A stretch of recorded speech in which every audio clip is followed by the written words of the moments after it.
All right, welcome Okay. to another Straight Talking Property podcast. And we've got the usual suspects today. Myself, Ashley Banfield. We've got Brett Allegra Wood looking rather handsome at the moment in Singapore. And we've got Emmanuel looking like Emmanuel in his penthouse. And we've got special guest today, planning consultant extraordinaire, David Kemp. David, if you just want to give a quick bio about yourself, mate, that'd be great. Yeah. Well, so I've been in property for about 20 years. Um, I practice as a planning consultant, but I've got a background as a chartered surveyor. I've been in agency, been in valuation. I have been called to the bar and been admitted as a solicitor. I've practiced in local authorities as a planning lawyer, and I've worked in private practice as a planning lawyer as well. And we set up DRK Planning about 10 years ago now. Just actually celebrated our 11th year anniversary. So set it up in the last recession, coincidentally enough. And then we're now starting to look at some of our own developments as well. Good. Okay. So I know you've met Emmanuel before. What sort of work have you done with Emmanuel? Emmanuel might want to chip in as well. Emmanuel and I have looked at a few town centre schemes together, mostly in Ealing, some of which are conversion. They've all got the usual planning complex problems to them as well. All a bit of fun. It's all good work. We looked at a very big scheme That's right, in Leicester. in Leicester, an office conversion that you would think a scheme that's probably in excess of 100 units would be profitable. Yeah. And it's far from it. It was a PD conversion with the amount of extra that we could add on. On the face of it, you think it was a very, very profitable scheme, but the actual cost to actually build, and that's why it's so important to have, people like David in your corner. The actual resale values compared to the cost to build and the acquisition didn't make it viable at all. All right. So good. So let's talk a bit about, firstly, why, and we'll chip in Brett and Emmanuel and myself on why we've used a planning consultant. But number one, David, why should people use a planning consultant? I know a lot of people get into property and they think it's a cost that they don't need. They could do it themselves, or they speak to an architect and the architect thinks they can do it themselves, and vice versa. So give us a quick rundown and teach us why we need a planning consultant, whether that be a small, conversion or whatever it might be, up to, like Emmanuel says, large projects, large schemes. A lot of it, Ash, has to do with the way that you're trained and the areas that you go through when you're learning to be a planning consultant, but also later on in life when you're actually practicing as a planning consultant as well. So, for instance, if you go to an architect and ask them, can I get planning on a scheme? Architects will generally look at space and they will generally look at how many units that they can fit in onto the site. But in order to get planning, it's not about whether or not it's the prettiest scheme. Actually, some of the planning schemes I've seen, there's so much compromise on design, they usually aren't the prettiest scheme. But it's all about complying with the planning policies. And so getting the most number of units on the site, building as high as you can, having an idea of scale and mass as an architect is only half the story, because you've also got to understand how the planners think, what they're looking for, what their priorities are.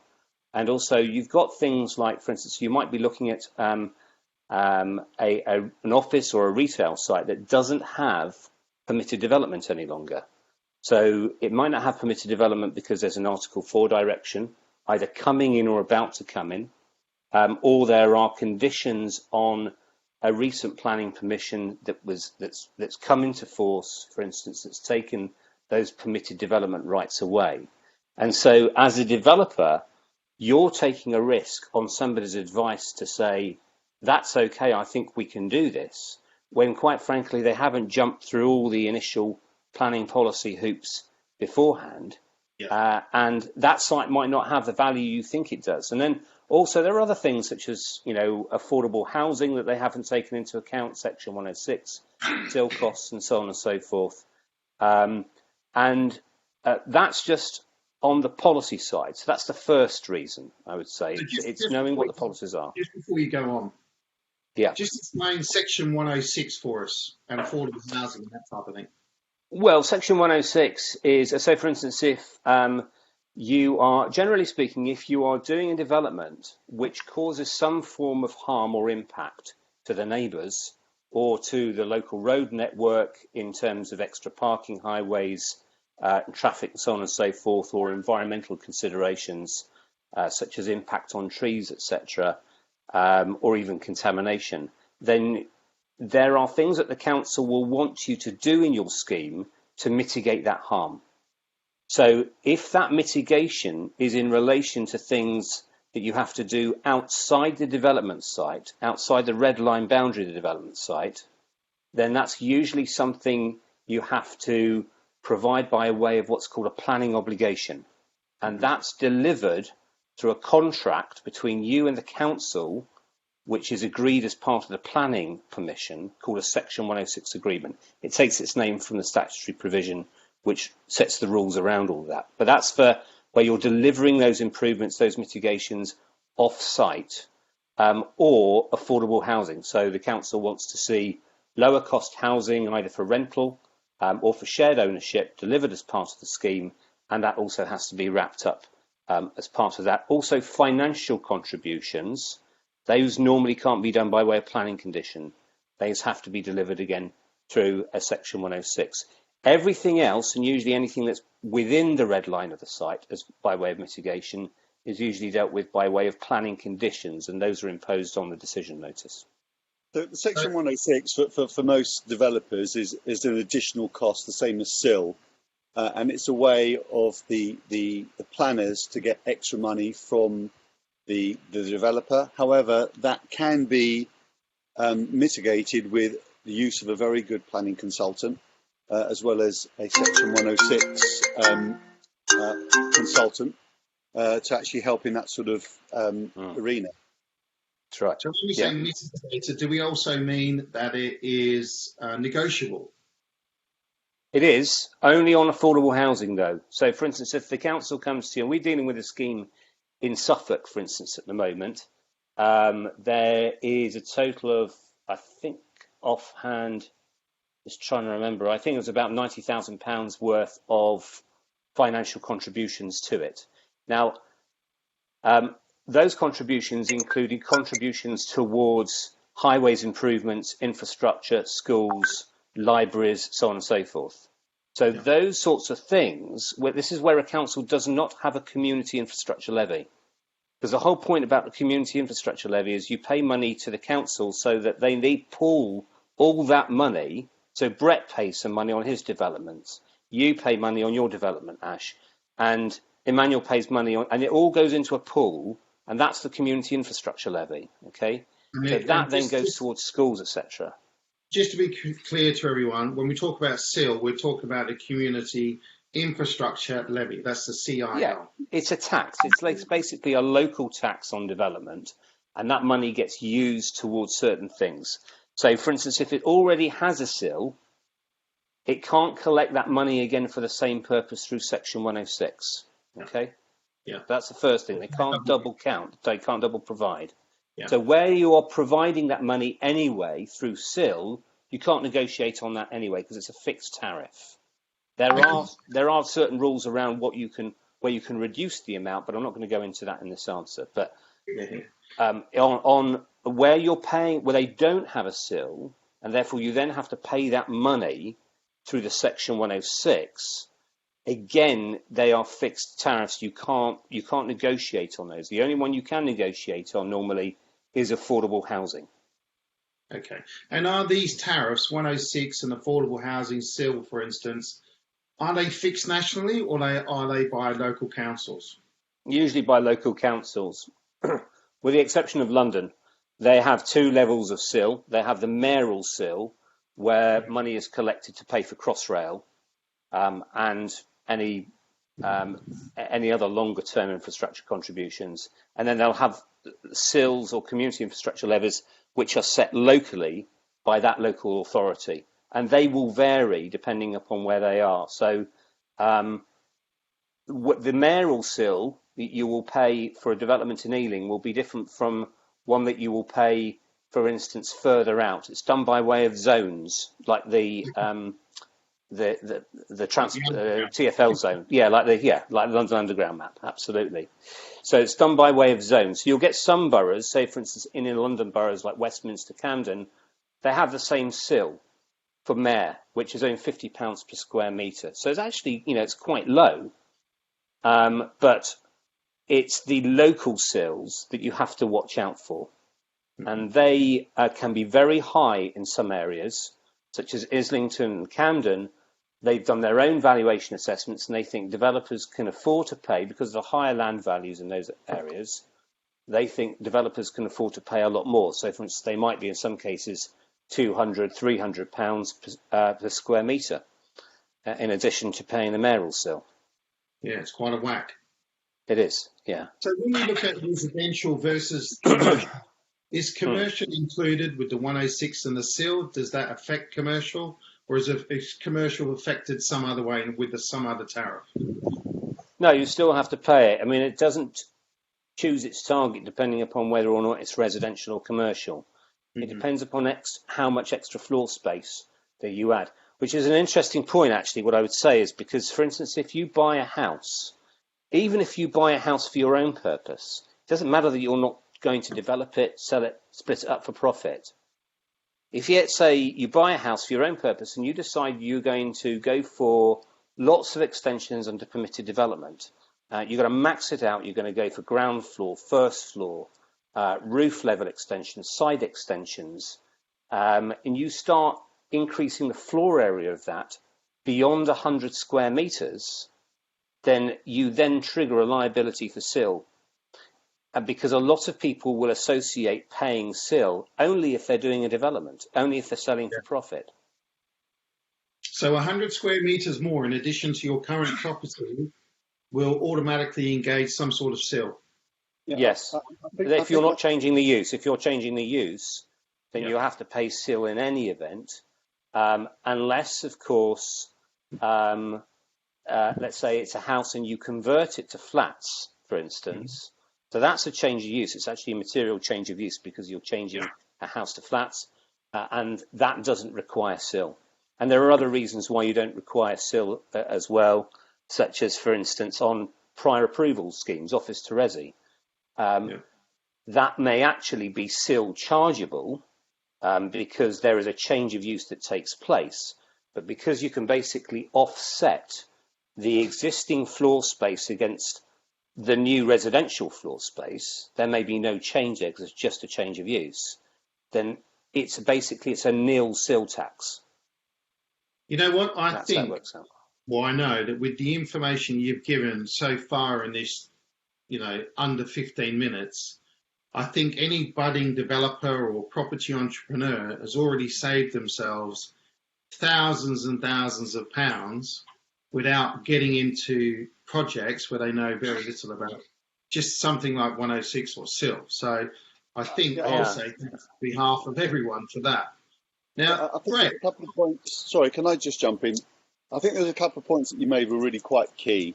I'm sure a lot of people don't know what you just talked about in terms of no sill liability of a change of use from a house to flats and not triggering sill. Can you explain that in a bit more detail? Because that's quite a massive point for a lot of developers. Yeah. So if you've got a house and you want to change its use to flats, so that is a material change of use. You will need planning permission to make that change. Yeah. And where you are making that change, you need to fill out a community infrastructure levy form. It's called the additional information form. Goes to the council. You can't get your application validated without it, and it's the template off which they begin to calculate later if they're going to grant approval, how much you'll have to pay in terms of sill. So that form guides you through all the steps. It's actually quite simple to fill out, but But if you're basically increasing the size, why is there no sill? If you're increasing the area, why is there no sill to pay? No, you're not in. This is where if you're going from house to flats, but no increase in the area. Okay. Okay. That's quite important. Yeah. So there's no increase in the area. If you do increase the area, and there's a change of use, but you're under 100 square meters, normally there's no sill to pay. Yeah. So that's under 100 square meters of net additional area. And would that be if somebody else has done adjustments for and done 100 square feet, and then you come in and you want to do another 100? Does that mean that the next 100 doesn't count? You're not going to pay for it, or are they seen as separate events? Well, it depends if it's been built first. So if they've gone in and they've done 100 square meters, and then they build that out. So that establishes the new existing base. Yep. Do you understand? You've got to understand what your base is that you're working from first, and then it's what you build on top. Now, if Brett, you got permission to extend a house by 80 square meters, but then you didn't build out that 80 square meters, and then Emmanuel bought the permission off you, and then he wanted to extend it a further 25 square meters. Now that's put him over the threshold.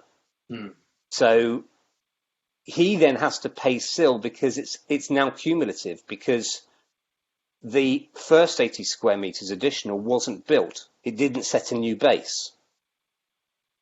So is that clear? Do you understand how it works? Is if you buy something with planning and then you go, we'll try and add this onto it. And then when it's not been built yet. Yeah. Exactly. Historical checks as well that you need to do as a consultant. Sorry, what was that, Ash? There's historical checks that you need to do as well as a consultant. Yeah, absolutely. I mean, the way that we normally work is, and coming back to the point that you made earlier about the value of not just earning clients' money, but saving clients' money as well. You know, I don't have to tell you or any of the guys on this call how expensive it can be to make mistakes. And not just from your own point of view, but also, when you're dealing with other people's money and investors' money as well, the impact on your reputation as well to do that afterwards. So one of the best pieces of advice I ever gave was to a client who was thinking of buying a building, which was a very large potential office to resi scheme in Bagshot in Surrey. Now, down in that neck of the woods, they have this thing called SANG, which is Sites for Alternative Natural Green Space. So basically, they've got protected heathland and upland. You can't take your dogs on for a walk up there. And therefore, they set aside these alternative natural green areas where people should go instead. But they have a catchment area, usually of about 5 kilometres, and therefore some towns fall in between two stools. They're not caught by the catchment area for the alternative green space. So they have to provide their own green space. Now, this one was on the market for about 6.5 million. The client was days from making an offer. We looked into it and we said, well, actually, you're going to have to provide, or you're going to have to be serviced by this alternative green space for this area. And after making inquiries with the council, there was nothing around of that nature. Yeah. And he would therefore have bought the building.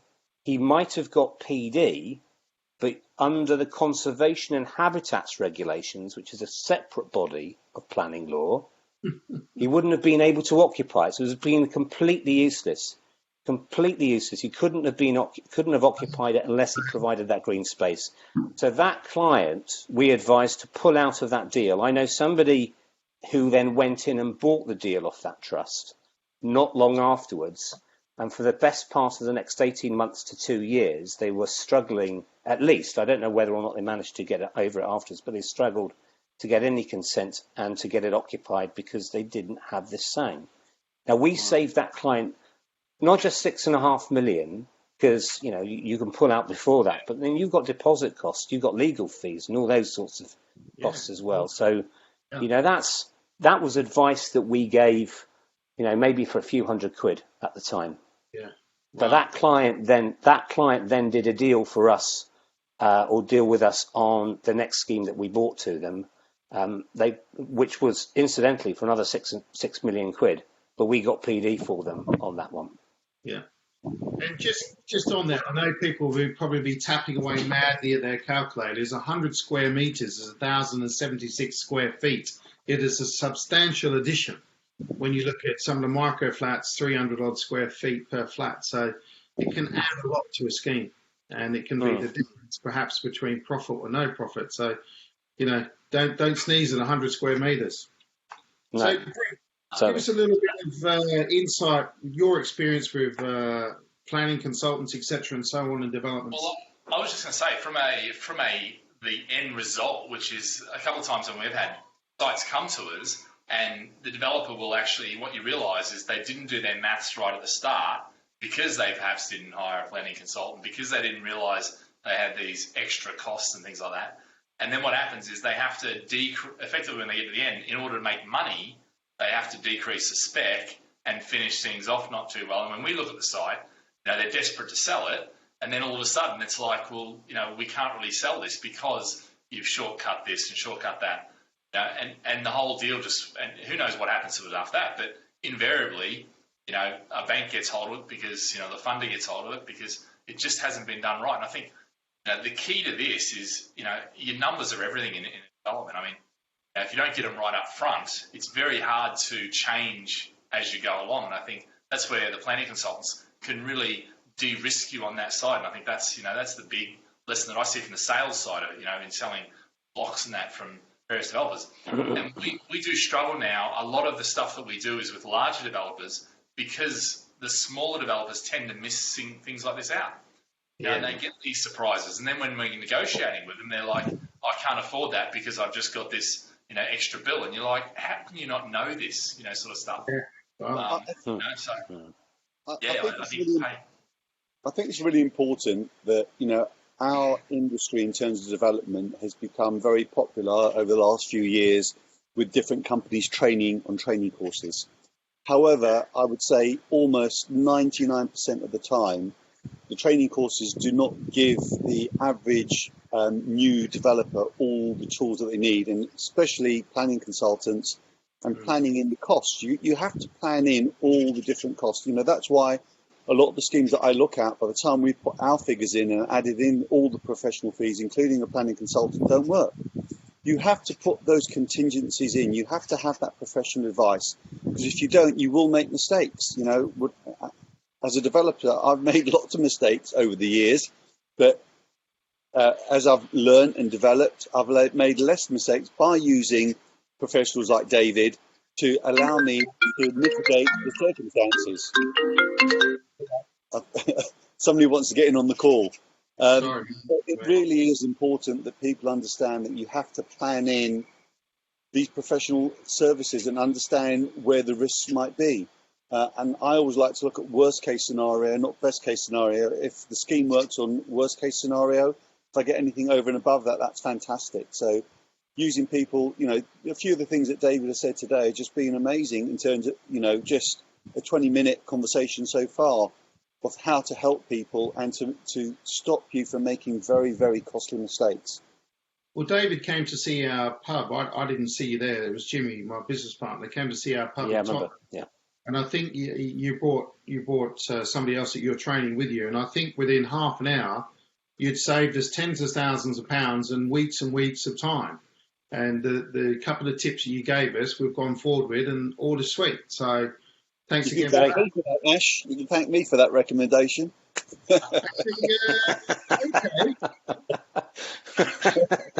All right, here we go. Do you see what he did there? He managed to nab some of my fees there. That was very smart. There you go. Welcome back to the Emmanuel Ezekiel Show. Started, of course, as Emmanuel Ezekiel, being recorded by Emmanuel Ezekiel and sound and camera by Emmanuel Ezekiel. But I think one of the other points too is that with a lot of the planning side is, we look at the planning regulations and all the guidelines and all the bits and pieces, but most of these things are interpreted to a degree by humans. And that's Absolutely. where a planning consultant can come in and either have a relationship with them or is so used to using them that actually they can get things done a lot quicker, and they know how to present things. And I think that's one of the big problems with planning is that if you just think that it's a mathematical equation, it's not. It's human, talking to human, and it's that, when that element comes in, there's variables. Yeah, But everyone's different. I think everyone, Brett, comes at it from their own side, their own training. I was very fortunate to work with some really great people as I was learning, and I was being brought up as a junior planner. I started at the GVA Grimley, and that period I spent in doing asset valuations in the valuation team in the city office, and then went on to the agency team, was really good because I think it helped to shape my sense of what works from a commercial point of view as a planner. I think it also took off some of the edges about my training as a lawyer, because planning is a legal system essentially, but it's also, as you say, it's got that human interface to it. There's an old saying to do with planning, that planning and planning in the law is just wishful thinking. So basically, you need this legal system around it to give it teeth. But you've got, as you say, that human dimension that means that you can get that inconsistency. It's a bit like football referees. I mean, we all pull our hair out in terms of the inconsistency of footballing decisions sometimes. And you go to one council, and if they are just minded to give you permission, they won't look for problems. But if they are minded to if they're minded to make life difficult for you, they'll look for the other decision that goes the other way if they possibly can, and they might make life difficult for you. So, there are those times that you have to make a commercial decision. You have to step back and you have to think to yourself, well, listen, it doesn't make much sense to us, but it is a bit of a negotiation in a way. And you've got to stop at some point and say to the officers, well, what are you looking for? What do you want? Because they have this body of law and guidance and policies, and most of the times they're just trying to reverse justify that to get to the objectives that they want. So a lot of the time it's asking them, it's working with them and saying, what would you like to see delivered here? But also trying to put that in a commercial context so that it works for you as well. So can I just add something else in? Obviously, as a developer, I have lots of different schemes in with different planning authorities. And my experience over the years is that planning officers often change. More recently, they're not that experienced. And by having a planning consultant, by putting the application in the best way with a planning consultant, is that if you do get refused, you have enough information to win on appeal.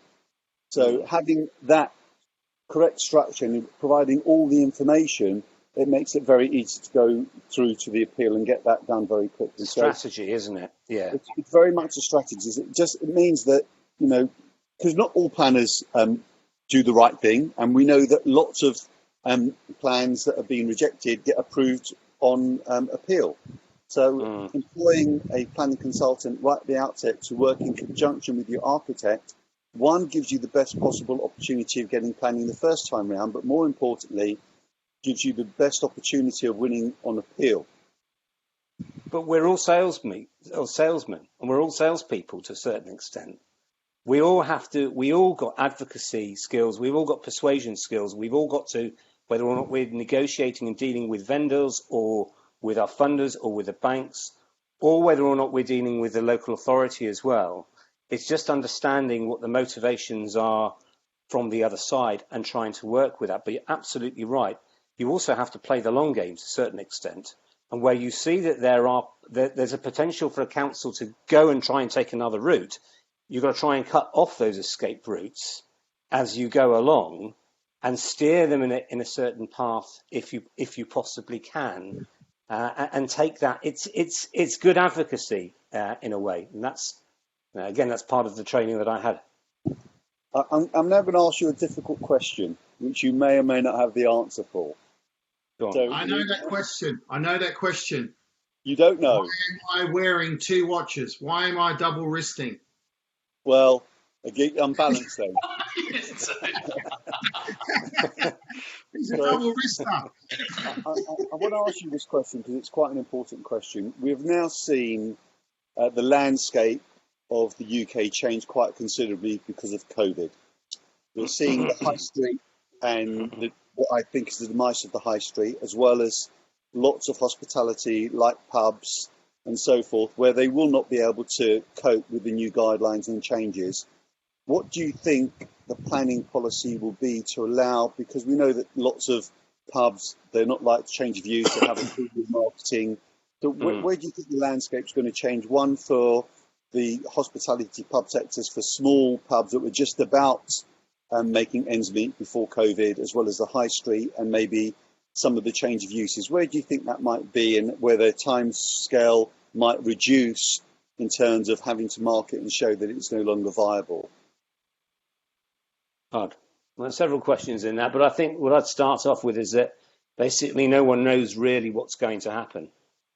2 months ago, there were people presenting this curve from Oxford Research Institute saying we're going to have a V-shaped bounce back and spin into 5% growth by the first part of 2021. And then within a month later, those same people were saying, well, maybe it won't be a sharp V-shaped recovery, it'll be more of a U-shape. And then now you've got the Bank of England revising its own projections and saying, well, maybe the recession's not going to be as deep as everybody knows. No one knows, really.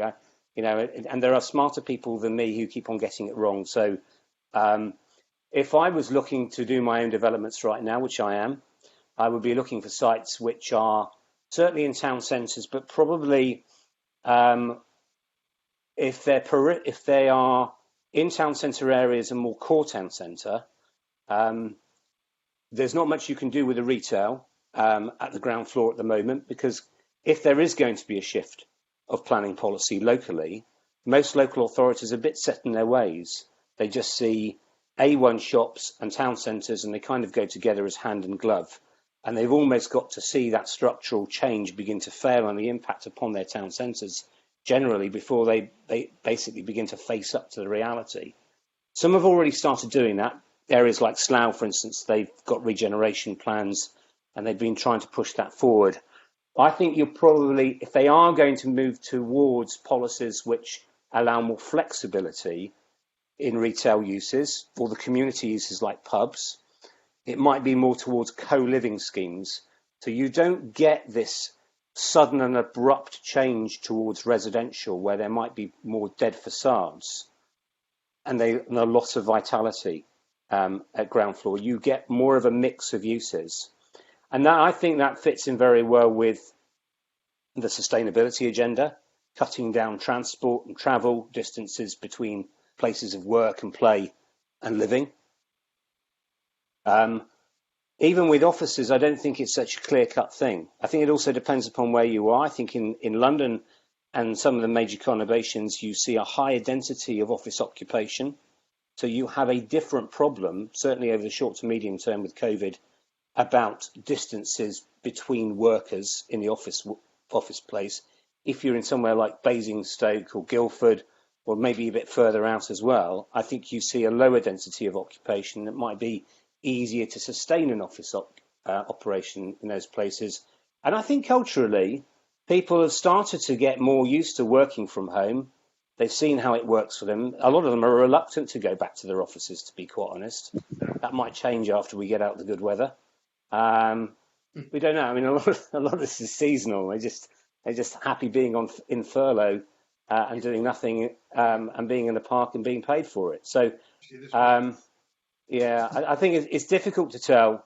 I am looking for peripheral retail sites on the edges of town centres where there's a greater scope of doing something at ground floor by PD, working the upper units under PD as well, and with the government possibly bringing forward further reforms to add floors to buildings, we reckon later this year, then there's potential to increase floor space. And if you choose the right area, you might also benefit from longer term increases in capital values as some of these places get regenerated, or in rental values as some of them get regenerated as well. If you're really lucky, you'll be sitting in the middle of Barrett or Redrow's next scheme, and they'll have a ransom on them. I mean, sometimes it's as strategic as that.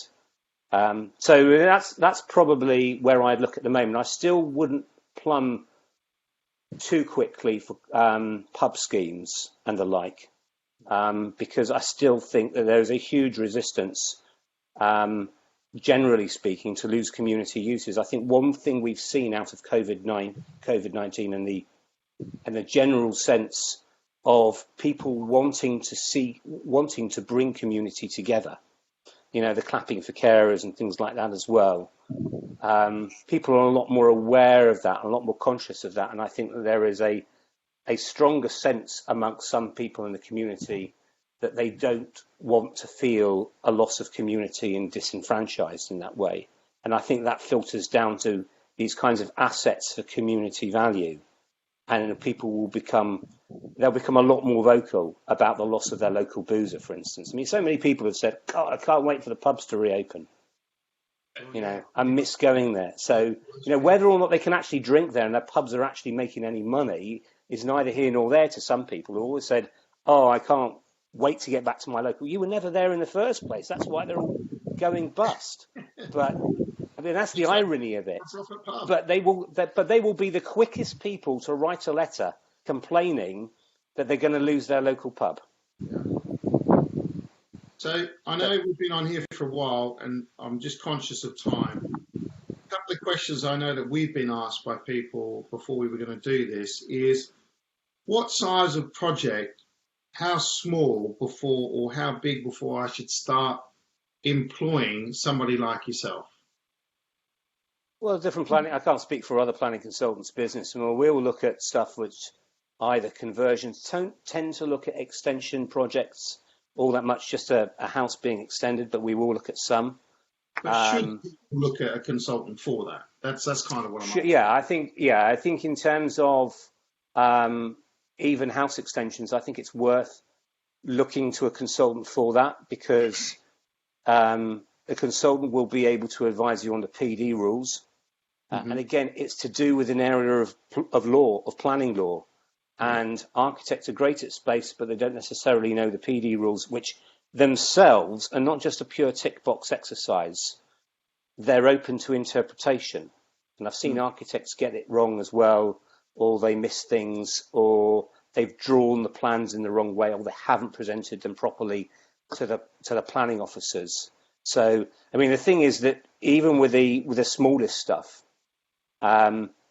how local authority departments tend to resource this stuff, as they often tend to get the most junior members of the team involved on those projects. So they are the ones where there's likely to be the greatest mistake and the greatest need for a more authoritative steer through the application. And area specific. So obviously you do a lot of stuff in and around North London. So that's why we chose you for the North London Hotel. However, I live up in Stamford. Would I be recommended to use you or somebody local who understands and knows the local council and the local planning guys? Is it area specific? No, not necessarily. Emmanuel and I actually sat in on a recent poll that was done in one of our mutual groups about what's most important in selecting a planning consultant. And some people said the relationship that they have with the planning officers. I would say the most important thing is knowledge of the policies. You can get on with a local planning officer like a house on fire, but if you've got a scheme that makes absolutely no sense commercially or in policy, then there's absolutely no point in going ahead. There may be a great guy, but as I heard it said before, great guy isn't a job description. So you've still got to know your beans. I deal with projects all over the country where I've had nothing to do with that officer or that local authority before, and we've still got it through, as complicated as they are. You learn on the job sometimes pretty quickly. it can help sometimes if there's been a history of the awkward squad at local level to bring in somebody who can get over those parochial default positions and they can say, well, we will lead on the design or on the planning locally, and then you have somebody maybe in London who sees things in a different way, who works as part of that team. So that may be the case. I've heard situations of somebody saying, "Oh, I know the officers here. I know them there, and I know them really well." But quite frankly, staff turnover is pretty high in most local authorities anyway, so they might not necessarily know who the hell they are. And the other thing is that you don't know under what circumstances those people left. So they may be spinning you a lie, and don't know who they pissed off on the way out the door. Yeah, what I'd probably add, it's more important to have a local architect, not necessarily a local planning consultant. The planning consultant bases things around law and understands the policies, whereas the local architect might have that relationship, but having the planning consultant alongside, it doesn't really matter if he's local or not. It's more important. It's a very good point. We often work like that as well. We'll often work with a local architect who might actually also be the planning agent, and that's also a good way of managing the client's costs and risks as well. Good. So, a couple of questions before we sign off. What do you like most about what you do? Well, I would say being out on site and being outdoors, but that's not really been true in the last few months. I actually like the wins. I'm actually quite a competitive person. So there's nothing better than getting a planning permission or a PD through. And when I don't get it through, I get a bit irritated, to say the least. There's nothing better than having a planning consultant who's competitive and wants to win. Yeah. And what do you like least? It's not a bad thing. Yeah. What do you like least about what you do? Well, it would be too easy to say, refusals and stuff like that. But I think not to be too trite about it. Sitting down and just going through the reports and writing them out is hard work, and it's draining. For some people, they love it, but I actually prefer being in front of people and being face to face with people. And I think also when you're in front of officers, you can read them better than in front of email as well. But that's just more to do with my character. You'd be a great planning consultant for anyone because you love winning and you love dealing with people. What better way? Not bad. Sounds good. Not bad. So, yeah. Talking about networking and how these things come about, I was introduced to David through Simon Wilson. When Simon Wilson was doing his touring that we put him on. So it's just amazing how people get introduced to you and become part of your network and your area of knowledge and expertise. And just going back to the conversation we had before we started the podcast, I was actually walking down Tel Aviv Beach without my top, and I met David without his top on Tel Aviv Beach. So you just never know where you're going to bump into people where you least expect it. Post lockdown conversation before, yeah. Post lockdown, I wouldn't recommend that view as far as I'm concerned. But Well, listen, David, it's been awesome, mate. I've actually learned something from you. I'm sure everyone else has.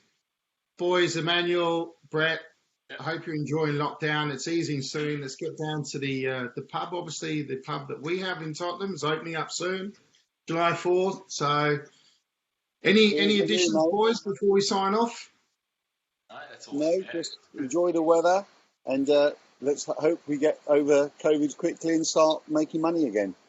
David, if anyone wants to get in contact with you, how is the best way to get in contact with you? Obviously, to talk about projects that they have on the go at the moment where they may need some help. We don't want to just call you up for a little chat. I'm on Facebook, LinkedIn, or my email address, which is david@drkplanning.co.uk. Good man. So you're on Facebook as David Kemp, And any other business pages or anything like that? I've got DRK Planning, but you can get in touch with me personally as well via that, and then of course LinkedIn, which I think it's /D Kemp or David Kemp. I can't remember which one, but and what we'll do is on the Wealth and Success page, we'll put your details up there as well, and put them out so you've got your contact details there as well. But mate, thank you, much appreciated. Thank you. I'm grateful. Thank you very much. Thanks, guys. See you, boys. Yeah. All the best. See you soon. Cheers. Enjoy Bye. the weather. Bye-bye.